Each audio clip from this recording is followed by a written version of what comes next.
Hi, Dermot McCann here to share one of my stories from McCann Shorts with you. This story is called Crashing Beverly Hills, and it took place back in the probably late 70s, early 80s, probably like 80, 81. And it's a story, at the time I was actually doing a renovation for good friends of mine, Marty and Tony, who lived in West LA, turning their garage into a suite. And it was late October, and I said to Marty one day, Marty, I've got a plan. Why don't we get dressed up for Halloween? Dress up so that no one can recognize us, cruise Beverly Hills, and if you see a party happening in some mansion, we'll crash it. Marty goes, oh, no, wait, no, won't do that, no, sorry. Dude, I grew up in LA, you just don't do that. So he would have no part of it. So I found two other friends of mine to do this with me. The plan was we would cruise Beverly Hills. When we saw people going into a party, we would park somewhere strategically, and then the next carload of people that we saw come, we would follow them. So we are driving up Rodeo Drive, just north of the kind of shopping district into the residential area. And I see a group of people going into a house. So we pull over to the side, we go through the entire plan. We are going to stick together when we get inside. We are going to blend in, just totally act like you belong there. We had cans of Heineken already inside our coats. So as soon as we got in, we would very discreetly pop these open and stand and basically talk to each other. Once we kind of got a feel for what was going on, then we would start to mix, and the first person to find out whose place we were at wins. They get drinks bought for them for the rest of the night by the other two. So there's myself and Carl and Kathy, and off we go. Sure enough, we spot this troop of people walking into the party. We pull over, we wait. As soon as the next group comes up, we get out of the car and casually kind of just flow in behind them and walk into this party. We end up in a very large, beautiful kitchen. This is kind of an old, I would say, kind of Tudor style, beautiful old English kind of Victorian style home. And we stand as planned in the kitchen, drinking our Heinekens and talking to each other. And eventually, after about 20 minutes, I turned to one of the other guys in the place.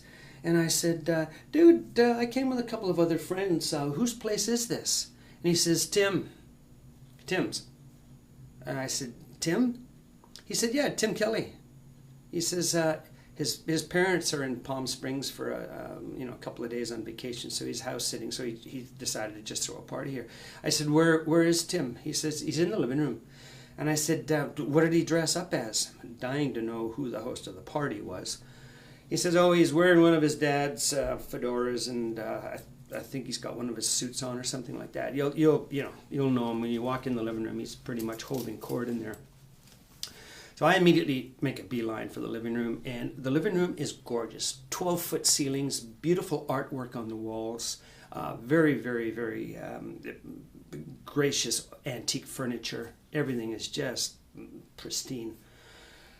So I noticed Tim at the other end of the room, and I kind of checked the place out, and I then walked down the hallway to the bathroom.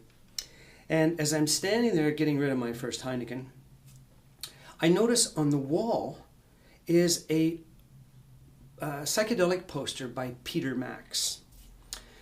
And I'm down in the corner, it's actually signed, and it says on it, to my good friend, Gene Kelly. Peter Max. And I go, oh my God, I am in Gene Kelly's house. I go back out, walk down, check out the living room, and sure enough, everything in the living room, I can see memorabilia, this, that, and the other here and there that all fits that it would in fact be Gene Kelly's house. I go back to the kitchen, I speak to Carl and Kathy. They have no clue whose house we're in. I said, it is actually, we are in Gene Kelly's house. Mr. Singing in the Rain. I said, you've got to go to the living room. And I said, beware, Tim is standing at the far end of the living room. He's the guy with the fedora on. But just check the house out. It is pretty awesome. So they go and do that. When they come back, I very quickly walk in, shake Tim's hand, thank him very much for having us for the evening, and off we go. Now we go from the house on Rodeo Drive just down into kind of downtown Beverly Hills, and we go to the Beverly Wilshire. Now, there is an incident that happens at the Beverly Wilshire Hotel that night when the other two are buying me my drinks that I'm not going to get into here. You need to buy McCann's shorts and read about it. It's a pretty interesting thing that goes down. I'm not going to get into that here and now, though. Two other things before I go, though. The next morning, I'm unloading lumber for this project that I'm doing for Marty. And I see him come out the door and go to his car to go to work. And I yell at him, Marty, you got to hear about last night. So he walks up to me and he says, so what did you do? I said, oh, dude, you wouldn't believe where we ended up. Now, I'm from Belfast, Northern Ireland. Marty's from Dublin.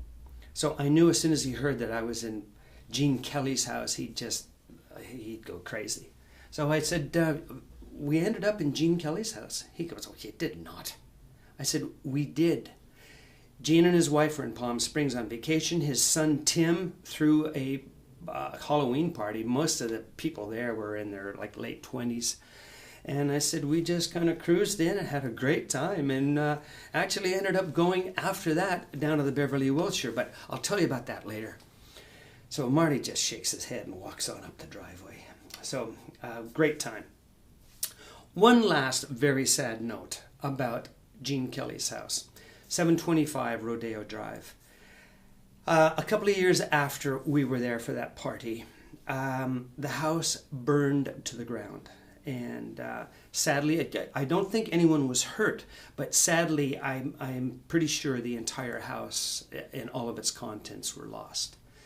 So there you go. There's my story about crashing Beverly Hills. True story. Thanks for listening. There's more. Talk to you soon. Bye-bye.